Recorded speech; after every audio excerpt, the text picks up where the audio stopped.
চলে গিয়েছিলাম গাজীপুরের মোস্ট ডিমান্ডিং রিসোর্টগুলোর মধ্যে একটি, রিভারিয়া রিসোর্ট। এখানে মূলত আমরা এসেছি আমাদের ক্লায়েন্টের প্রি ওয়েডিং শুট করতে।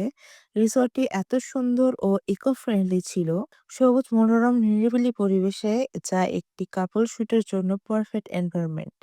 আপু ও ভাইয়া বিভিন্ন সুন্দর সুন্দর পোজ দিচ্ছিলেন, আর সেটি আমাদের ফটোগ্রাফার ক্যামেরা বন্দি করছিলেন। একে একে পোর্ট্রেট নেওয়া হলো, এরপর ড্রোন শটগুলো নেওয়া হলো। ড্রোন উড়ানোর জন্য তো এটা একদম পারফেক্ট একটা প্লেস।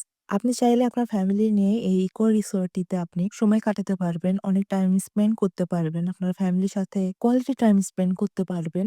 একদম নিরিবিলি পরিবেশে ঘেরা এই রিসোর্টটি। সো আমাদের এখানে ক্লায়েন্ট শুটের জন্য একদম পারফেক্ট প্লেস মনে হয়েছে। অনেক সুন্দরভাবে আমরা আমাদের ক্লায়েন্টের প্রি ওয়েডিং শুটটা করেছি এখানে, যা ছিল একদম স্যাটিসফাইং। ছিল রিভারিয়া রিসোর্টের ছোট্ট একটি কাপল শুটের ব্লগ। সো কেমন লাগলো অবশ্যই কমেন্ট করে জানাবে। নেক্সট ব্লগে দেখা হবে ইনশাল্লাহ। So till then tata, bye bye, আল্লাহ হাফেজ।